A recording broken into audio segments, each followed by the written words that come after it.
Tracking more news out of the NFL, where Najee Harris is headed to Los Angeles to join the Chargers. This comes per multiple reports. Harris has agreed to a one-year deal worth up to $9.5 million. Harris rushed for at least 1,000 yards in all 4 of his seasons in Pittsburgh. A look here at the production. Hard-working yards more times than not, especially early in those years. A lot of east-west before north-south. Never the home run hitter, but joining a run-first scheme there under Coach Harbaugh in Los Angeles. Harris headed west. Emory Hunt, Bryant, McFadden joining us with reaction. The two-time Super Bowl champ in black and yellow. First thought goes to you here, Mac. I know Najee Harris's time in Pittsburgh seemed to run its course. What do you like about this next opportunity for him?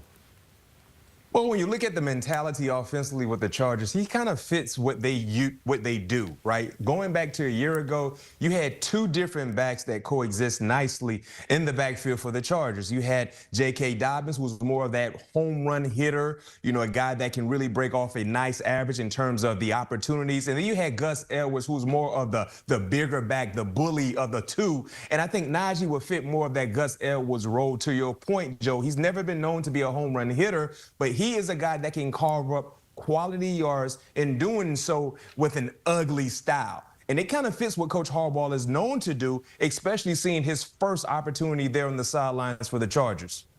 You know what's interesting? I think he's going to have more advantageous looks with the Chargers because they have a competent passing game to where they can take some of that pressure off the running game. And it's mostly about what type of back is he. I think he's more of the pace setter or the closer. But if you're talking about down in, down out, I don't think that's his game. He's going to need someone to take some of that pressure off of him. But I do like the fact that he's going to a place where the run game is important. They know how to find lanes for these backs. We saw Gus Edwards have success. We saw, Dobbins have success. I do think with the advent of a fullback, kind of taking away an extra defender from him to have to make miss works out in his favor.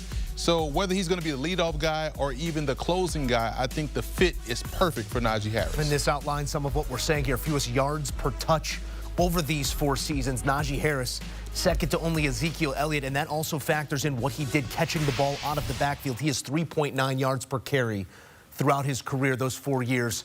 Running behind some less than stellar offensive lines, to be fair, there in Pittsburgh, and also putting those yards together, getting to 1,000 yards each and every year. Consistency, but still, longest rush of his career remains 37 yards. Mac, you alluded to what role he might play there in the Chargers scheme, and it might fit nicely, breathe some life into the opportunity. But now opportunity for someone else in Pittsburgh, as Warren is really the lone real back in that backfield. What do you point to, whether it be draft or something here over the next couple of weeks, of somebody that could breathe more life into Pittsburgh?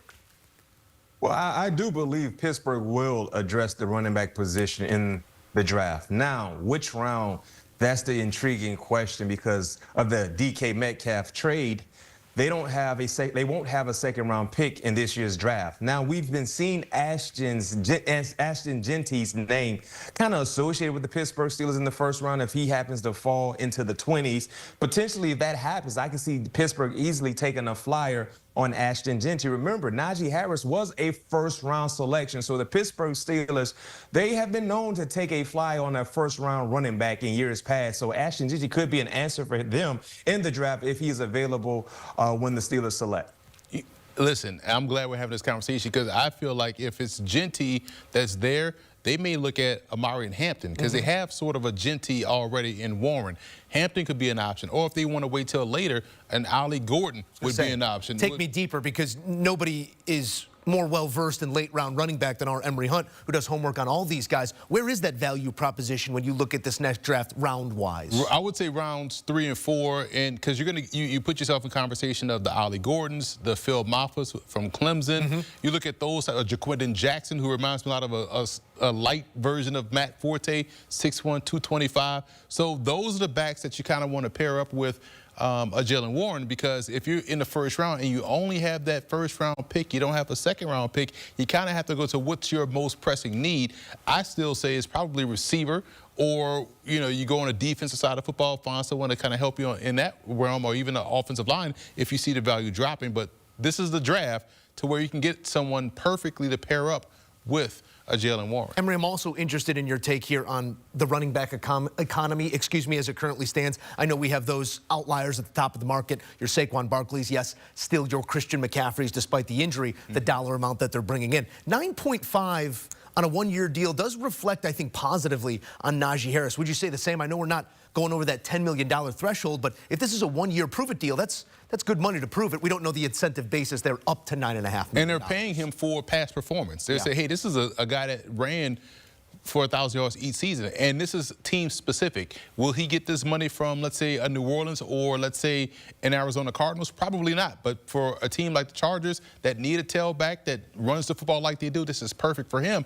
And again, if he can cross that, 1,000-yard barrier once again with a healthier yards per carry average in this offense, I think it bodes well for him, coming back to the bank again and getting more value, showing that, hey, I do have a lot more tread left in the tire. I do have a little bit more juice in my legs. I can be an asset to the passing game. I can be a function of the offense. So I think we're going to see, and as we see with most players in a contract year, the best of Najee Harris this season. Certainly so, and it's under the tutelage of a head coach who knows how to get his running backs going. I'll leave Bryant McFadden with this.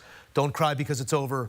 Smile because it happened. Appreciate you guys, as always, especially you, Mac, for tuning in here on the heels of more Steeler news as the Najee Harris era has come to a close, sort of a foregone conclusion. We just didn't know where he would land. Well, he's landing in La-La Land, joining the Chargers offense that loves to get to the ground under Coach Harbaugh. As you take a look at their opponents coming up in the division, we know twice with the Broncos, Chiefs, and Raiders. At home, they'll host the Texans, the Colts. Tough one there with the Eagles and Commanders. And then, oh, you betcha, the Steelers in L.A. this season.